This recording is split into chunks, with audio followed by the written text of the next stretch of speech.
Hi,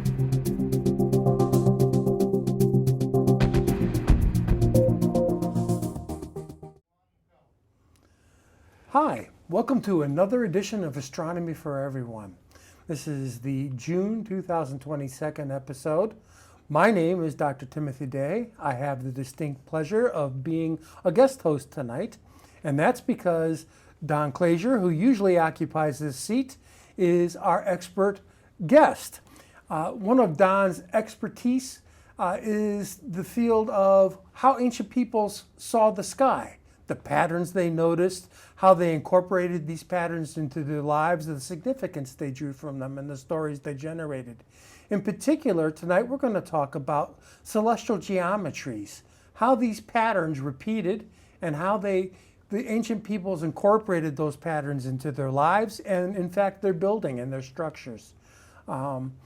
Don has drawn from a particular book called Celestial Geometry, written by a gentleman named Ken Taylor. And so tonight's material will come in large part from that and Don's existing fund of knowledge. Welcome, Don. Why don't you give us a little bit of an introduction? All right, thank you, Tim. The sites that we're going to talk about were used by ancient peoples to understand the meaning of events that they witnessed in the sky. The cycles of the sunrise and set, the rhythms of the moon, stars and planets, wanderers to the ancient Greeks. Now, knowing these cycles allowed them to plan for the future, providing stability in an otherwise chaotic world.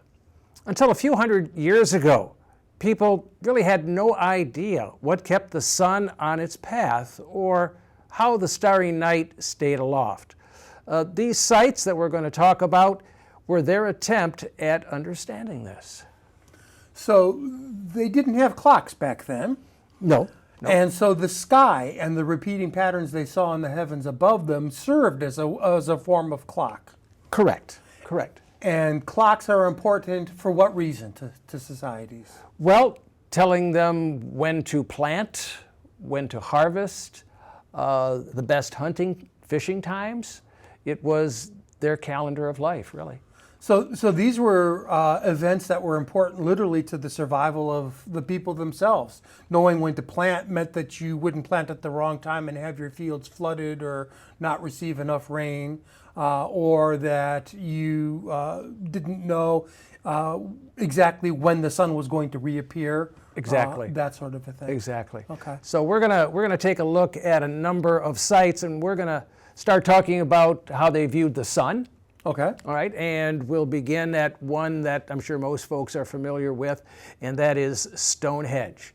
Now, the site itself dates back to about 7500 BCE. That's astounding to me.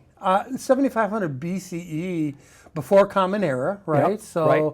That's 2,000 years from our current era. You add, that's 9,500 years ago. And if I recall from school, the last ice age only ended about 11,500 years ago. That's right. So this is just a couple millennia after vast ice sheets coated Europe, and there were really no formal societies at that point. It was just hunter-gatherer tribes. Exactly. The people who did the Stonehenge structures then came an amazingly short period after that. That's right. This is really ancient stuff. Now, originally it was more of a lunar layout, they believe. But by about 2500 BCE, the focus shifted to a solar observatory, if we can use that term. The large sarsen stones, those big, huge stones, those were erected about 100 years after that, so about 2450 BCE. After that, the station stones were installed inside of the ditch that surrounds it. And in those stones, there were 4 special stones that were used to observe lunar events. And that's really evident in the overhead image that we have that shows the line of sight for those various stones, and then also obviously observing the solar aspect, the solstice that is still looked at to this day. Oh, people, there's big to-dos even today. All sorts of crowds gather on the spring equinox to go and see the sun rising or the various solstices. Oh, especially the summer solstice. The summer solstice in They look particular. to I that, said sure. equinox, but solstice. And that is viewed over the heel stone, looking from the outside, looking through the stone circles to the heel stone, that it's along the processional path that leads up to Stonehenge. So it's quite a remarkable site, and it's just one of several. Another interesting one was the Temple of Amun-Ra in Egypt, in Karnak, which was part of the ancient capital of Thebes. Now, it was on the east side of the Nile, so it faced the Nile, which means on the opposite side, that was the Valley of the Kings. Okay. So that was all located right there, and we can see in some of the images the layout of the various pylons where the celestial events could be observed. And you can see the lines in the image that's up on the screen right now. That would direct the gaze of the viewer towards the annually repeating event, giving them some sense of reassurance. Again, it's time to plant the crops, or the Nile is going to flood soon, back everything away from the water and the banks, and then let the silt get laid down, and then when enough time had passed, they could then come back and begin to plant. Even viewing the winter solstice, because then that marked the beginning of the new year. And again, the whole idea of rebirth in Egyptian culture is paramount. Right. Yeah.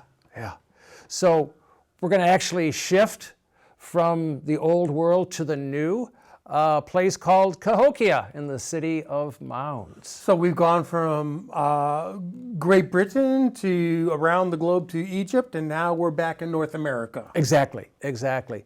And here we can see the steps that lead up to the top of what they call Monk's Mound, which once had a temple on top. That is no longer there. And you can see it in the distance shot right there. Yeah. It's about 6 miles east of St. Louis, Missouri, in Illinois. And while it was at its strongest point, populated by the people who lived there about the 11th century CE, by the early 15th century CE, it was abandoned. The name Cahokia comes from the people who live there now. They have no idea what the people who lived there before called themselves. So that's the name that stuck. The Monk's Mound is laid out so that you can get a true north-south.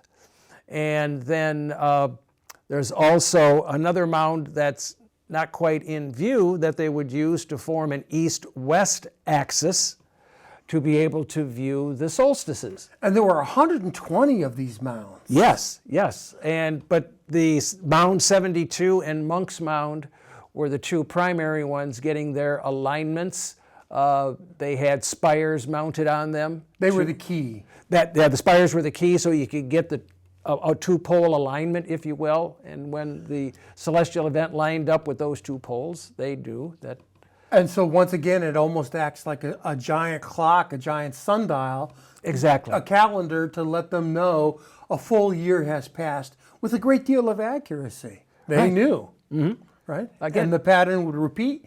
And the ability to predict something in a repeating fashion gives reassurance to us even today. Sure. A sense of being able to know what's going to happen next, and then take actions that help us as a species in the process of just surviving. Exactly. Right. Okay. Now we're going to stay in the Western Hemisphere, but we're going to head down to Mexico. Dip south a bit. Yes. To actually the Yucatan Peninsula. We're going to take a look at Chichen Itza. That's jungle. I've been there once on my honeymoon. There's the image of it. This is the Pyramid of Kukulkan, and it was built to observe the solstice sunrise and sunsets. Now there's a 2-story temple on top, and there's a staircase on each side. 4 staircases altogether. 4 staircases altogether. Pyramid. Each one has 91 steps. That's impressive. They knew to build 91 steps. I mean, people like to count in base 10. We've got 10 fingers. Right. So you would think, okay, 10, 20, 30, 40. But they knew 91 times 4 gives us 364 plus 1 for the top. for the top, 365, 1 year. The days of the year. That's fantastic. Yeah. That's amazing to know that they had the sophistication to incorporate that into the structure that they were building ahead of time. Oh, yeah. We often think of primitive peoples as not being particularly sophisticated, but this belies that. So here we have an image, a graphic, if you will, sort of looking down from directly on top. Exactly. And you Okay. can see the You four can times. clearly see the four Yes. sides of the pyramid, and then the structure at the top being step number 365. Exactly. About how old was this? How long ago was this particular structure? More or less? This perhaps goes back about 1,000 years, Okay. roughly, and perhaps a little bit more. But one of the interesting aspects of this is the serpent shadow dance, the play of sunset as it's going down from the northwest edge. The light shines on that western balustrade, the handrails coming down I see that, yeah. particular step. And as the sun sets, the shadows move, and at the end of the balustrade is the head of a giant serpent. And so the shadows make it look like the snake is undulating down the staircase. Oh, how wonderful it must be to see that. Yeah, and well, for the Mayans, Kukulkan was the feathered serpent, which was analogous to the Aztecs and their feathered serpent, which is called Quetzalcoatl. And that was dedicated to the planet Venus, which we'll talk about in the And next one section. more from the Yucatan Peninsula. Jebel Chaltun, yes, the Temple of the Seven Dolls, named for 7 figurines that were formed, or found, I should say, during excavation. This temple is lined up to show the sunrises on each equinox. And when that would happen, they would see the sunrise shining through that central opening, just like we see right here. Oh, that's lovely to look at. And this helped them with their planting and harvesting in the spring equinox, time to plant the corn, which was a staple crop for the Mayans. Survival. Exactly. Yeah. And observing the fall equinox, it's time to harvest. Equally.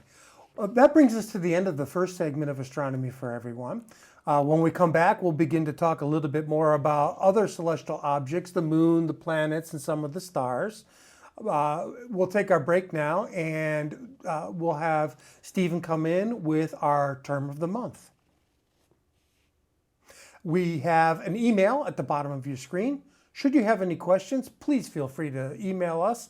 We'll be sure to answer as quickly as your questions come in and try to do a good job of answering what it is you might want to know. Thanks, Tim. The term of the month is apparent retrograde motion. Planets generally move across the field of the much farther stars to the east. However, planets may stop in their motion and appear to move to the west. When standing on the Earth, a planet that orbits farther out, like Mars, may appear to move to the east, turn around, and then move to the west, or retrograde, and then turn around again and continue east. Though not often used, when a planet is moving to the east, the term is prograde. The motion is an illusion due to the difference in time the two planets take to orbit. The inner planets move faster and have shorter orbits. The path that a planet makes on the sky isn't simply back and forth.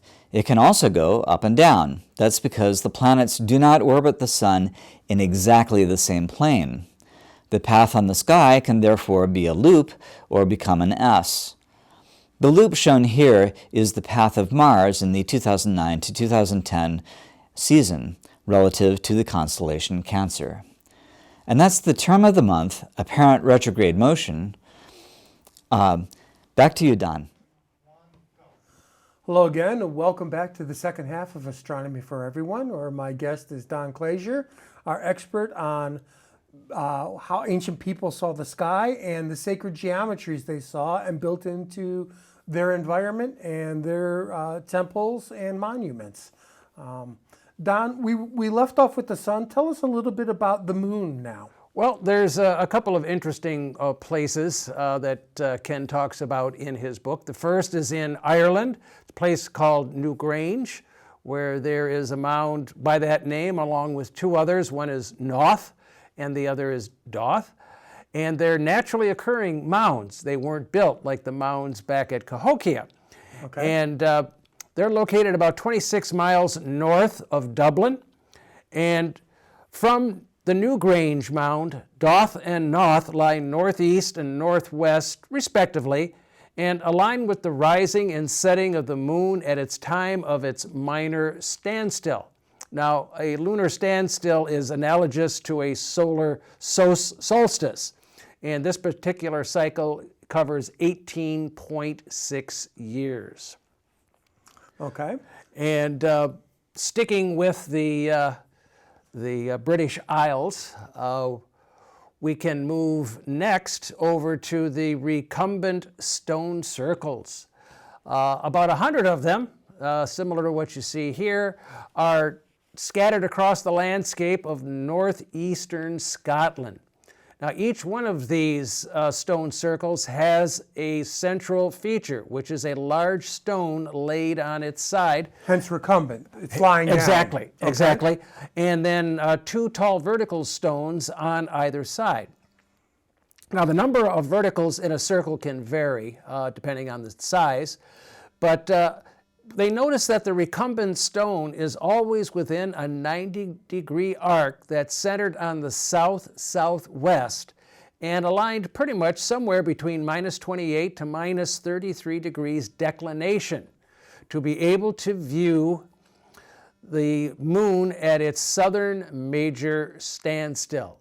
Now, the sightings with this were refined over decades and even centuries, if you will, to where they would put little cup shapes chiseled into the top of the recumbent stone so they could use that spot to be able to precisely tell when the standstill was coming. So with use, they got more and more refined and were able to make more and more precise little cuts into the stone. Exactly. And use that to observe the moon and make predictions and have, again, a sense of a clock and some sense of repeating patterns from the sky brought down here to Earth. Right. They nailed it to within 2 degrees of the moon seen from the center of the circle. Tell us a little bit about what Ken Taylor has to say about the planets and stars. Well, we'll talk first about the Temple of Hathor, which is in Egypt. So now we're back on the other side of the globe. Yes, we are. Northern hemisphere, yeah. Here's a colorized version of it. This was created about 50 BCE during the reign of Cleopatra, and there's quite a bit of Greek influence. The Greeks from Ptolemy on down through Cleopatra for about 300 years ruled as pharaohs in Egypt. So this is near the end of the Egyptian Empire, as opposed to what we were looking at with the Great Pyramids The earlier. Greeks and then the Romans came in. I understand. But we can see the constellations that are there, very similar to what we recognize today. Also, a couple of other figures are also shown in there. The planets are represented by human figures. Those are in blue. And what's interesting, around the outer edge, those are known as the decans, for the word 10.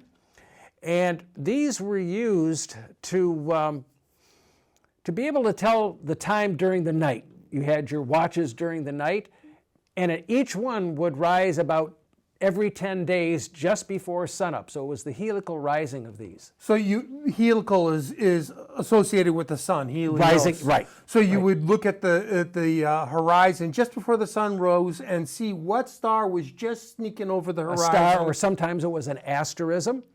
And so there are 36 of them rising every 10 days. Last time I checked, 10 times 36 is 360 degrees. To 360 degrees. And there's your circle right there. So this is something new. This is something different. It's a way of counting off hours in the night. Right. Plus, there was one special thing that they were looking for, and that was the bright star Sirius, because that was the signal that the annual flooding of the Nile was soon to happen. Tell us a little bit more about other planets, say Venus. Venus, the 5 planets known to the ancients, are there. Mercury, Venus, Mars, Jupiter, and Saturn, and they're marked in the blue that you can see right there. And but there is one little group in that circle of decads. There are 8 figures in a little circle, which the Egyptians called a cartouche. That's where the pharaoh would have his name. And those aren't part of the decads, but they don't really know why that is there. Okay. What other societies looked at the planets? Well, you've got the governor's palace at Uxmal, which is also in the Yucatan, Okay. in Mexico. So now we're back over on the other side of the globe and a little bit south again, closer to the equator. Well, this was designed to maximize to see the southerly rising of Venus, and viewed through the main entrance, a line of sight included a pyramid of Chetsuk, which was about 3 miles away, which is not in the image, unfortunately. But you could stand on that pyramid looking back in the opposite direction, which would mark the northerlymost setting of Venus. So you could view both occurrences. And Venus was very important to the Mayans. There are 5 pages dedicated to Venus in what's known as the Dresden Codex. It's a Mayan book, if you will, that is currently residing in a museum in Dresden, Germany. And it's devoted to the motions of Venus over a period of 104 years. So that's amazing to me because lifespans back then were much shorter than they are today, right? Exactly. So people would make observations and they had to have a way of writing them down or otherwise preserving them in an oral tradition and passing them from generation to generation to generation. And they were able to put together a string of 108 events or years between a repeating pattern. Yeah. And then presumably get that 108 multiple times to know that it was right. Well, yeah. I mean, the Venus does have that cycle of 584 days, which is something that the Babylonians even noticed. Okay, we're shifting back. So now we're back over to the old world again. the Egyptian side of the globe. And they used Ishtar's pentagram. And they noticed where Venus was rising and setting over an 8-year cycle. And we can see how it's marked. A pentagram has 5 points. Right, exactly. And there are 584 days, as I just mentioned, and those are between each greatest eastern elongation, which is its highest point above the horizon when it is alternating between a morning star and an evening star. Exactly. Okay. And Venus is, of course, the brightest thing in the sky besides the moon and the sun itself. Right. Yep. Venus, and even brighter than Sirius. Right. Okay. Also very So a bright. tremendously important thing to observe and to describe in terms of its patterns and repeating patterns, and how do you calculate those? How do you predict them? How do you share that information with future generations? Exactly. In something solid like a stone structure. Exactly. Okay. Now, we mentioned Sirius a moment ago, and Sirius has the Temple of Isis at Dendera dedicated to it. Now, Sirius was called Septep by the Egyptians, and once Alexander the Great came and conquered Egypt, it was known by the name Sothis. On the Dendera zodiac that we looked at earlier, it was shown as a cow. Isis is depicted as a cow with the star between her horns. And the temple and its processional avenue aligned, as you can see here, with the heliacal rising. And Isis being associated with Sirius, which is a star that's very close to Orion, which to the Egyptians was Isis's brother, husband, Osiris, the god of reincarnation. And you can see the red lines there at precisely 90-degree angles, and the buildings constructed in a way that would lead your line of sight exactly where it needed to go to see what you just described. Exactly. And we'll close out coming back to North America with the Native American medicine wheels. The first one, this one is in Majorville, Alberta, Canada.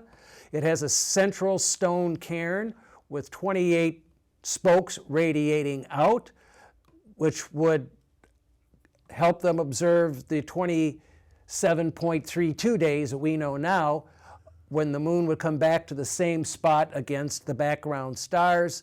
The Bighorn medicine wheel in Wyoming accomplished the same thing. a central stone cairn, but it also had additional stone cairns that you could see, 5 of them around the edge and one a little bit farther out. This helped them observe the helical risings of the stars Aldebaran, Rigel, Sirius, and Fomalhaut, and solstice sunrises and sunsets were also seen with That's, these. again, amazing sophistication from the first American peoples who we Westerners often don't think of as being peoples who were able to do these sorts of things, and yet these are remarkable evidence that all of these events, all these measurements took place dating back thousands of years and across the globe. Exactly. I want to thank everybody for being here for another episode of Astronomy for Everyone. I want to thank our guest, Don Klaser, for sharing his expertise with us about what the ancient people saw and how they recognized those patterns and translated them into stone structures and other ways of remembering what took place that last to this very day. Yes. I want to let people know that at the bottom of the screen, they're able to see our website. And they're free to visit there. Again, our email was present early. Feel free to contact us for any reason, to ask us questions. We're always delighted to try to share what we know with you. And finally, we have What's Up in the Night Sky with Steve Whitty. Thank you so much.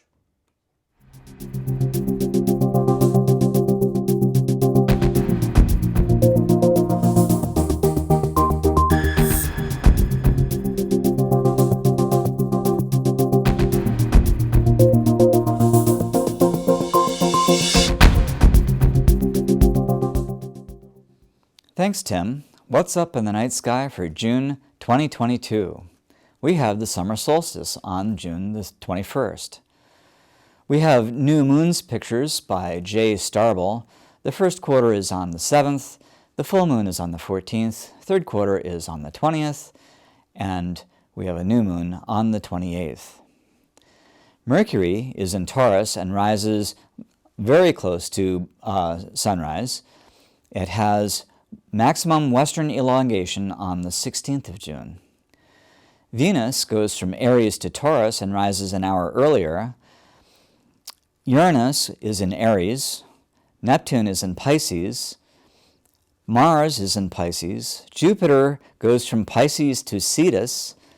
And Saturn is in Capricornus. Pluto is in Sagittarius, as always, just a little after midnight. And that's What's Up in the Night Sky. Remember, we don't charge for this show, but we may tax your brain.